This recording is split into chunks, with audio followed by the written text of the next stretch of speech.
ada di sana mikir kalau memang prosedur ngambil ari-ari itu memang sepenting itu dan memang kayak gitulah caranya. Sampai tiba-tiba dari dalam tubuhnya Lena, mama aku denger ada macam suara robekan gitu loh, astagfirullahaladzim, krek kayak gitu.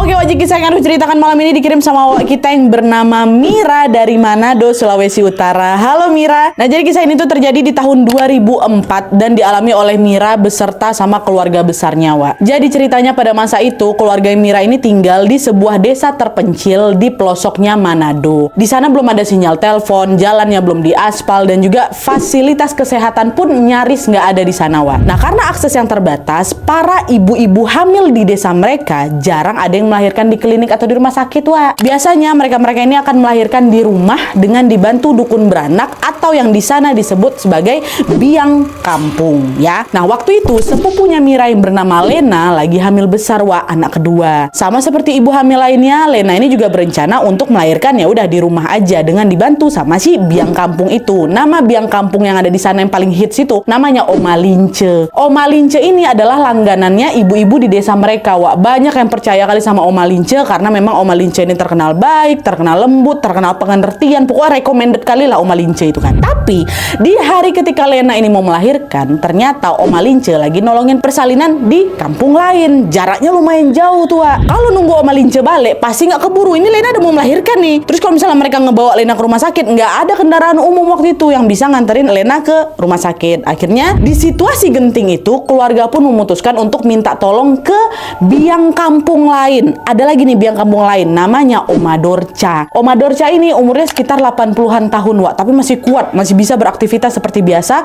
Makanya dia ini masih buka praktek persalinan. Tapi warga tuh banyak yang nggak berani pakai jasanya Oma Dorca ini. Kenapa? Gara-gara ada rumor yang menyebar kalau katanya si Oma Dorca ini menganut ilmu hitam, Wak. Kata si Wawa, kata Mira, buat memperdalam ilmunya si Oma Dorca ini sering numbalin pasiennya sendiri. Jadi setiap kali ada yang lahiran sama dia, biasanya ada tuh pasti salah satu dari mereka meninggal, entah bayinya yang meninggal atau ibunya yang meninggal gitu. Ada rumor yang menyebar di desa mereka soal si Oma Dorca. Nah, awalnya pihak keluarga juga sempat ragu kan, masa kita pakai jasanya Oma Dorca, nanti kalau misalnya dia aja gimana gitu kan. Tapi karena mereka waktu itu udah nggak punya pilihan lain, akhirnya ya udahlah Oma Dorca lah dipanggil ke rumah, Wak. Dan proses persalinan pun akan segera dimulai. Udahlah pakai aja lah Oma Dorca, we. Siapa tahu kali ini kita beruntung. Kan nggak sering tuh ibu atau anaknya meninggal dibuat sama Oma Dorca. Udah mendesak kayak gini ya, siapa lagi bisa ngelahirin si Lena gitu kan. Dah lah, akhirnya dipanggil Oma Dorca. Memang udah terdesak kali dia waktu itu.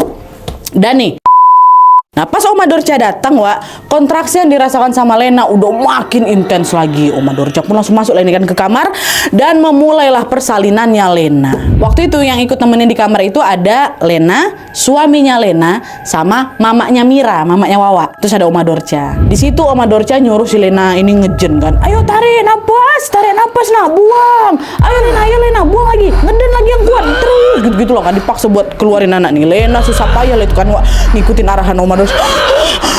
Gitu-gitu kan, ngeden lah dia berkali-kali.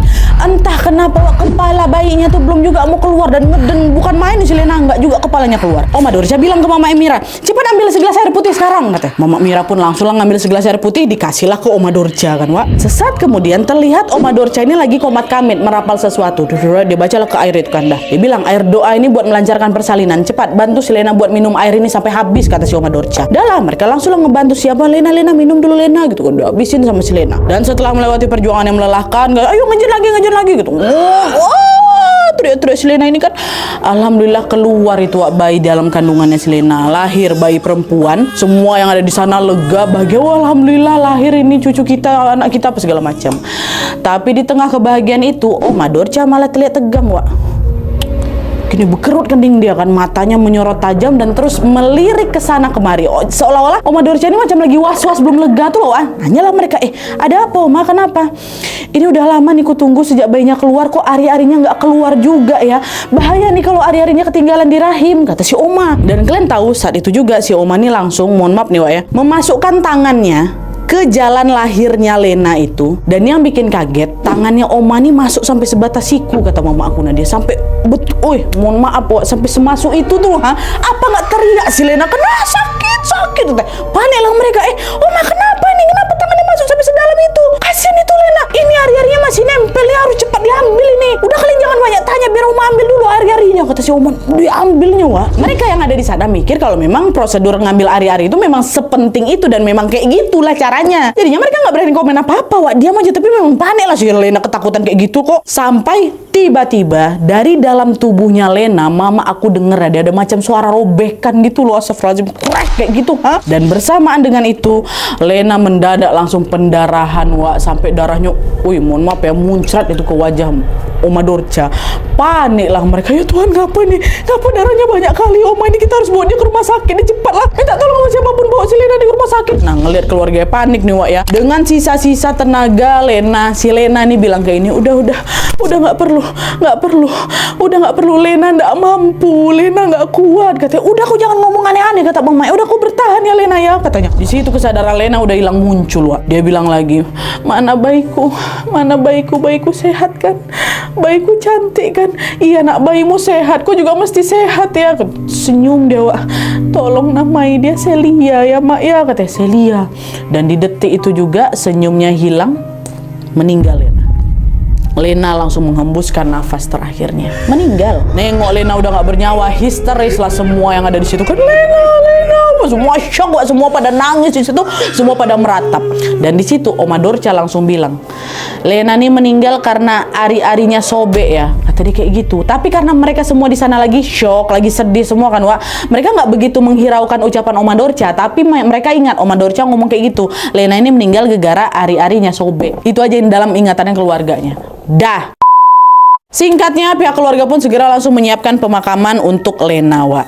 Ini nih ya, berdasarkan kepercayaan di desanya Wawa, Wak. Konon perempuan yang meninggal pas melahirkan katanya bisa berubah menjadi Puntiana atau Kuntilana atau Pontianak. Ada tuh istilah dari Kalimantan apa Pontianak ya, pokoknya bisa jadi kayak gitulah katanya. Dan biar Lena ini nggak jadi Puntiana itu, mayatnya ini harus dimakamkan pakai ritual adat, Wak. Akhirnya papanya Lena pun manggillah tetua suku untuk mimpin ritual adat itu. Inti dari ritualnya itu adalah mereka itu macam mau mengunci Lena biar tidak gentayangan. Ya, ritual itu butuh 4 telur ayam kampung, 4 jarum, dan mohon maaf, celana dalam miliknya si Lena. Terus caranya, masing-masing 2 jarum ditusuk ke kaki kanan dan ke kaki kiri. Jadi 2 jarum kaki kanan, 2 jarum kaki kiri.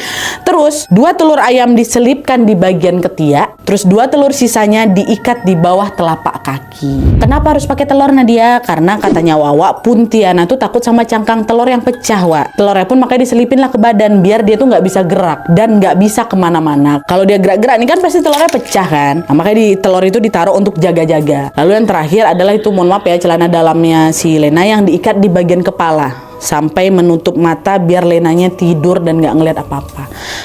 Itulah syarat-syaratnya gitu kan.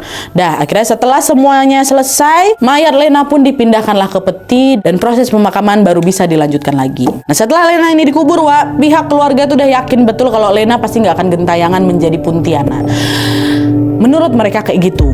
Tapi hanya selang 2 hari kemudian, Wak, berbagai kejadian menyeramkan tiba-tiba datang ke keluarga mereka.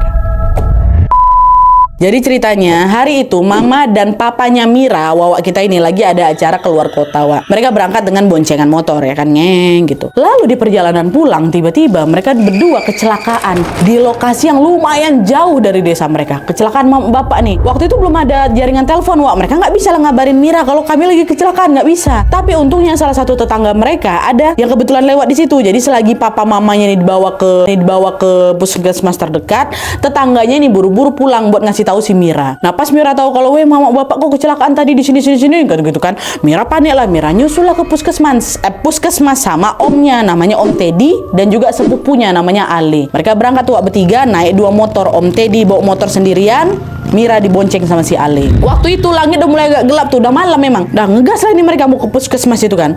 Nah, di tengah jalan pas suasana lagi sepi-sepinya Nadia, entah kenapa Om Teddy sama Ale ini tiba-tiba kompak ngegas motor tuh kencang kali kan. Kaget lah, ngapa nih kok tiba-tiba ngebut? Mir, itu Mir di belakang. Mir, ngapa, ada apa? Ada yang ngejar kita, kata si Ale kan. Pas aku tengok ke belakang Nadia, aduh ya Allah, betapa kagetnya si Mira ketika yang ngejar mereka itu siapa, Wak?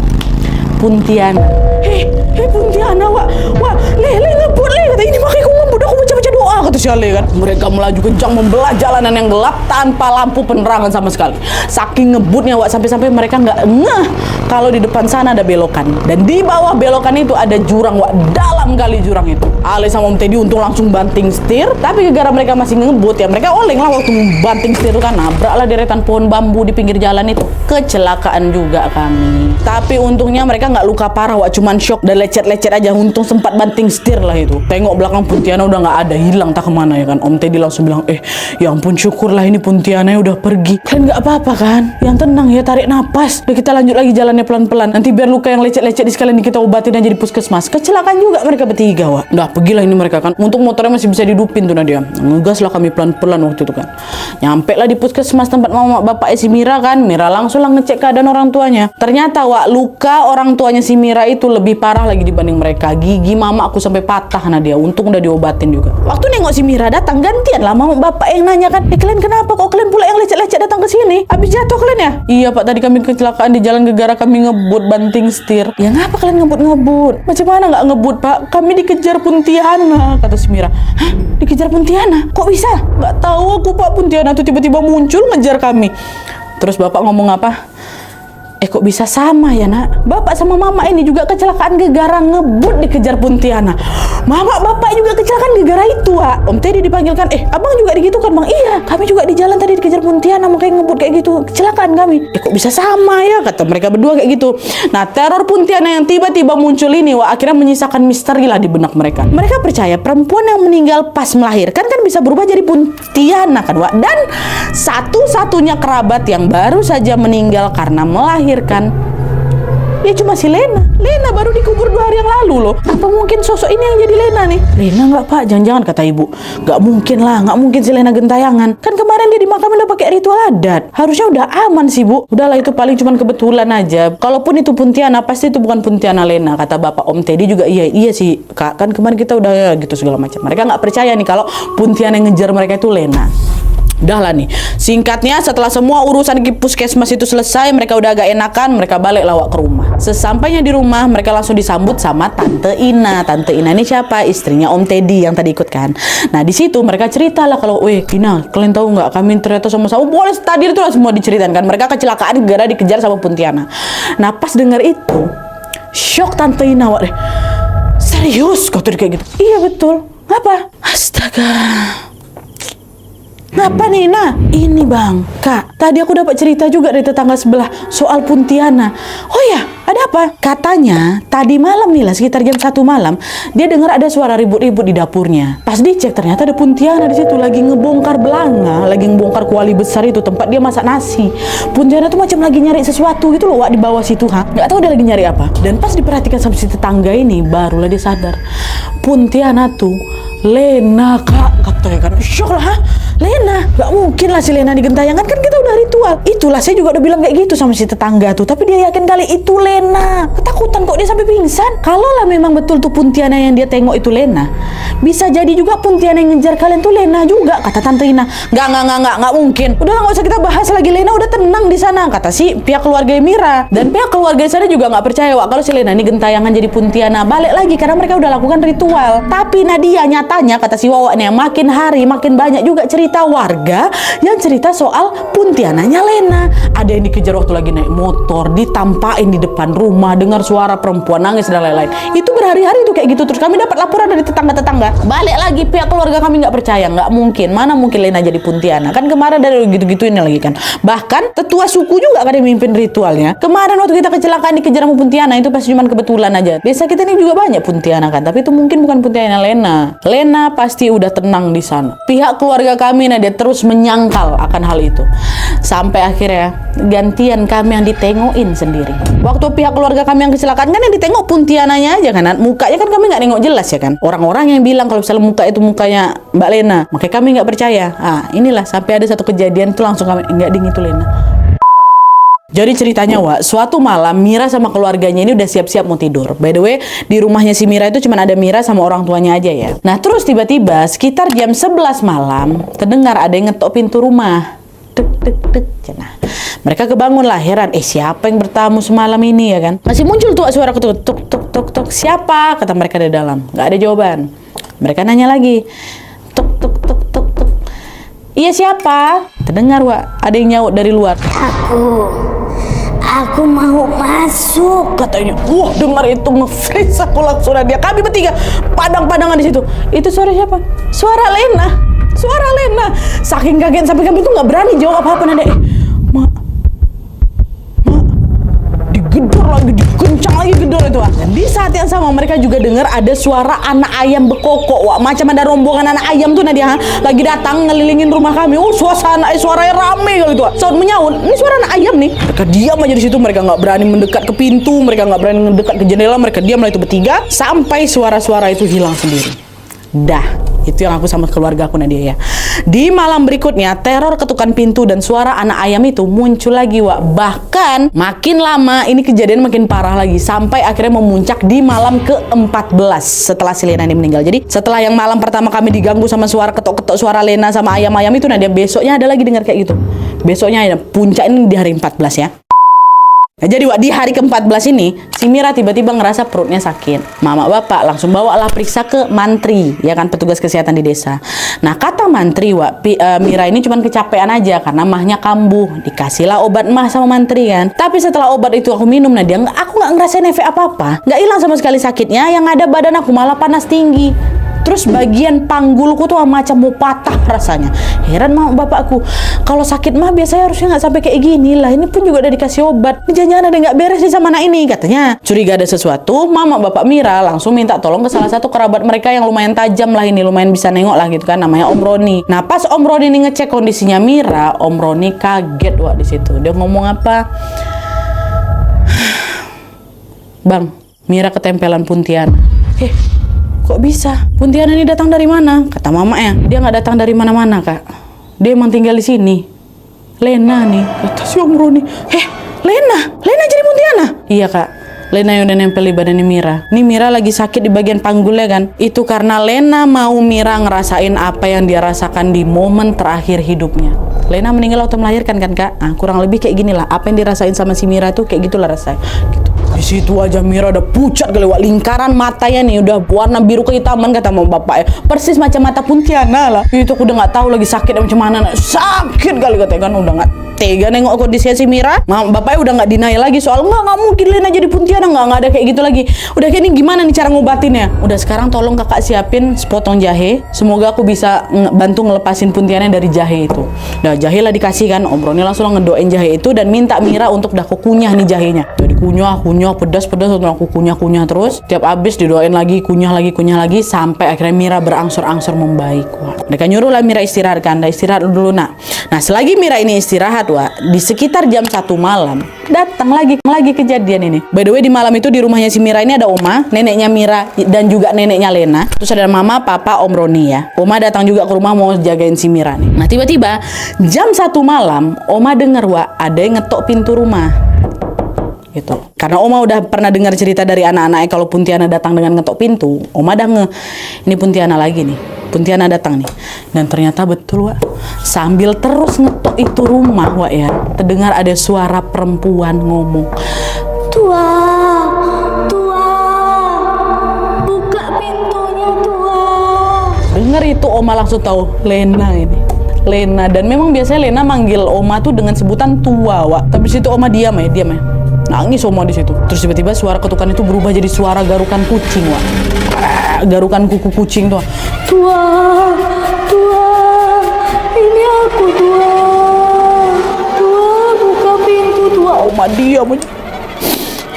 Sudahlah Lena gitu kan. Karena nggak direspon sama sekali sama si Oman ya, sosok Lena marah. Wah, dia terus ngetuk, terus garu-garu, ngegedor pintu. Oh, heboh lah. Bahkan dari suaranya Wak, seolah-olah si Lena ini lagi ngelemparin itu pintu rumah pakai batu besar. Wah, kayak gitulah. Terus dengar tuh suara Lena yang di luar tuh nangis kencang, sudah ketawa. Terus suara ketawanya mirip kokokan anak ayam. Jadi Nat, kemungkinan suara kokokan anak ayam yang kami dengar kemarin-kemarin itu suara ketawanya si Lena. Dan malam itu suara tangisan sama ketawanya itu dia selang-seling. Kadang dia nangis, tiba-tiba dia ketawa, nangis lagi, ketawa lagi gitu terus berulang-ulang. Ya Allah. Dan di situ semua orang pasti dengar, nggak cuma si Oma ini aja kan. Om Roni, mama, papa, aku juga dengar. Ada terbangun aku. Datang lagi nih Lena, datang lagi nih. Om Roni bilang nggak mungkin lah orang yang udah meninggal pas melahirkan dan udah dikubur pakai ritual adat Mas Gentayangan juga sampai segila ini. Ini pasti ada sesuatu tahu nih. Kita harus cari tahu nih apa yang sebenarnya lagi Lena cari nih. Nggak mungkin dia bisa segila ini. Ada tuh kan akhirnya Om Roni, Wak. Dia lah tuh satu-satunya Nadia yang memberanikan diri ngintip si sosok Lena itu dari jendela, ya kan? Om Roni aja yang berani. Kami semua nggak ada yang berani deket. Dari kemarin-kemarin kami nggak ada mau ngintip-ngintip kan. Om Roni lah waktu itu bangkit ya. Dia ngintip dari jendela. Dan pas jendela itu dibuka, Wak, Om Roni ngomong apa? Ya Tuhan, pantaslah teroris gila ini. Puntiananya ada 3. Ada 3 Puntiana. Hah? Ada 3? Kok bisa? Dengar itu Mama, Papa, Mira sama Oma pun langsung ngintip juga tuh keluar jendela kan. Dan ternyata memang betul, Wak. Mereka lihat Puntiana Lena ini berdiri diapit sama 2 Puntiana lain di sebelah kanan dan kirinya. Dan yang bikin mereka shock, kalian tahu, 2 Puntiana yang mengapit Lena itu adalah mamanya Lena dan omanya Lena dari pihak mamanya. Kan yang ada dekat rumah tuh pihak dari bapaknya. Ini omanya dari pihak mamanya. Ngapit si Lena ada 3 Puntiana, Wak. Dan mereka berdua ini sama-sama meninggal waktu melahirkan anak kedua. Sama semuanya. Lena ini anak kedua dari mamanya. Waktu ngelahirin Lena, mamanya meninggal. Mamanya ini juga anak kedua dari omanya Lena. Dan meninggal pun gara-gara melahirkan mamanya Lena. Dan kalian tahu siapa yang ngebantu mereka berdua ini waktu ngelahirin? Oma Dorca. Oma Dorca yang ngebantuin Lena lahiran juga tuh loh. Jadi 3 generasi ini, Oma, Mama, Lena sama-sama meninggal di tangan Oma Dorca, Nadia. Disitulah baru mereka ingat kalau dulu Oma sama mamanya Lena ini dikubur tanpa ritual. Itu juga kejadian udah lama kan, Wak. Jadi ritual tuh kayak belum ada lah gitu. Makanya mereka bisa gentayangan jadi Puntiana ini. Puntiana, sorry. Walaupun Lena sendiri udah dikubur pakai ritual adat, besar kemungkinan sosok Oma dan mamanya inilah yang membawa Lena ini buat tetap ikut gentayangan sama mereka. Entah kayak gimana caranya, Nadia, aku juga nggak tahu. Kami bikin ritual kok. Tapi Lena datang dengan 2 sosok yang menyerupai mama sama omanya nih, yang memang tidak kami lakukan ritual. Cuma yang bikin kami bingung di situ, kenapa mereka sampai ngebawa Lena ini gentayangan? Apa yang lagi mereka cari ini? Apa salah kami? Nah, belum sempat Mira sama keluarga yang mencerna hal-hal itu, Wak, tiba-tiba sosoknya Lena ini muncul. Tiba-tiba dari balik jendela itu, wajahnya hitam pekat, mata yang merah menyala, terus macam kayak ngeluarin merah-merah gitu lah di mata ya, dan menatap mereka satu persatu dengan tatapan marah. Mana anakku? Mana anakku? Katanya gitu, ya Allah. Spontan mereka langsung menutup jendela, kunci rapat-rapat semua yang ada di sana. Mereka pun berdoa lah di dalam tuh, dan membiarkan sosok Lena itu ngamuk di luar sana. Om Roni datang langsung bilang, ini kayaknya yang bikin Lena gentayangan ini nih, dia gegara nyariin bayinya nih. Nah pada saat itu, bayinya Lena itu memang udah nggak tinggal sama kami lagi. Keluarga dari suaminya memutuskan untuk membawa si bayi ini pindah ke pusat kota Manado karena mereka memang tinggal di sana awalnya. Dan sebelum mereka bawa bayi ini, sebelum mereka pindah, mereka sempat melakukan ritual adat untuk menghilangkan aroma si bayi ini. Jadi kemanapun bayi itu pergi, sosok Lena itu nggak bisa ngelacak keberadaannya. Keesokan harinya setelah teror itu mereda, Wak, pihak keluarga pun berunding lah untuk mencari solusi dari masalah ini, ya kan pasti udah nggak nyaman kan, Wak. Makin hari kedatangan si Lena ini makin menjadi-jadi lagi. Lena ini bukan hanya meneror keluarganya aja, tapi hampir semua warga desa, Nadia. Rasanya si Lena ini lagi nyariin bayinya ke segala tempat tuh loh. Kalau kalian ingat tadi di awal juga ada salah satu tetangga Mira yang ngaku ngeliat sosok Lena di dapur dekat bawah belanga tuh kan, katanya si Lena lagi ngobrak-ngabrik belanga bekas masak nasi. Nah, mungkin di situ dia lagi nyariin bayinya tuh, Wak. Sampai masuk ke dapur loh. Karena teror ini sudah meresahkan kali, akhirnya pihak keluarga pun sepakat untuk mengadakan ritual adat lagi. Nah di hari itu mereka pun langsung mengundang tetua suku, tetua agama, kepala desa lah, pokoknya semua kami panggil lah dia untuk ritual adat ini. Nah rencananya mereka mau mengadakan ritual tolak bala yang memang sering sekali diadakan di desa mereka setiap ada musibah yang datang. Nantinya akan ada sesajen, tarian-tarian adat, dan juga serangkaian doa-doa. Selama ritual itu berlangsung, tetua suku akan meminta pertolongan kepada Yang Maha Kuasa dan juga para leluhur untuk menjaga desa mereka. Dan dibikinlah ritual ini kan, rame lah itu, Nadia. Nah setelah ritual itu selesai, teror Lena pun berangsur-angsur menghilang, Wak. Sesekali terornya juga masih ada, Nadia, cuman sebatas dengar suara perempuan nangis saja, cuma sekelebat-sekelebat kayak gitu, udah nggak se-ekstrim kemarin itu. Mereka nggak tahu apakah Lena ini betulan sudah tenang atau dia ini masih mencari bayinya. Tapi yang jelas setelah hari ke-40 kematiannya, sosok Lena udah nggak pernah lagi menampakkan dirinya. Oke, Wak, jadi itu tadi pengalaman horor yang dialami sama Mira dan juga keluarganya tentang sepupunya yaitu Lena yang mereka yakin gentayangan menjadi Puntiana atau kuntilanak. Awalnya keluarga memang percaya kalau semuanya sudah aman-aman aja kan, karena udah ditangani sesuai sama adat. Lena dikubur pakai ritual dan mereka yakin kalau arwahnya ini udah tenang lah gitu. Tapi ternyata tanpa mereka sadari ada hal lain yang buat si Lena ini tetap gentayangan. Mereka nggak nyangka kalau itulah tadi, ya Allah, sosok oma sama mamanya Lena yang lama meninggal tuh datang lagi barengan sama si Lena kan. Part ini tuh agak bikin sedih juga loh, Wak. Kebayang nggak kalian? Mereka datang buat nyari bayinya Lena. Itu berarti bukan cuman kisah seorang ibu yang lagi nyari anaknya aja, tapi juga oma yang nyariin cucunya dan buyut yang lagi nyariin cicitnya. Mereka adalah 3 generasi perempuan yang meninggal dalam kondisi yang sama, dan mirisnya mereka ini juga meninggal di tangan orang yang sama. Nasibnya Oma Dorca kayak gimana, Wawa nggak tahu. Mau disalahkan dia, mau kayak gimana, apa yang terjadi selanjutnya, Wawa juga nggak tahu. Wawa udah berpindah ke pusat kota, udah nggak pernah lagi dengar kabar Oma Dorca ini lagi. Entah itu juga kebetulan atau memang itu sudah direncanakan sama Oma Dorca. Wallahu alam. Nadia kami keluarga, kalau memang itu gara-gara ulah dia, Allah aja lah yang balas, Tuhan aja lah yang balas. Dari kisah Lena ini kita macam dikasih sebuah gambaran kalau kasih ibu itu memang sepanjang masa, Wak, ya. Bahkan setelah dipisahkan mautnya, seorang ibu tetap sayang dan selalu ingin mencari anaknya. Tapi apapun itu, kita doakan saja semoga Lena sudah tenang dan semoga anaknya bisa melanjutkan hidup dengan baik dimanapun dia berada sekarang. Makasih banyak untuk Mira yang sudah berkenan berbagi kisah ini ke kami semua. Oke, Wak, jadi sekian dulu videonya. Terima kasih banyak yang sudah menonton. Kalau kalian suka video ini, klik like-nya. Jangan lupa komen di bawah tidak ada dan saran-saran tulis selanjutnya. See you next video, Wak. Bye.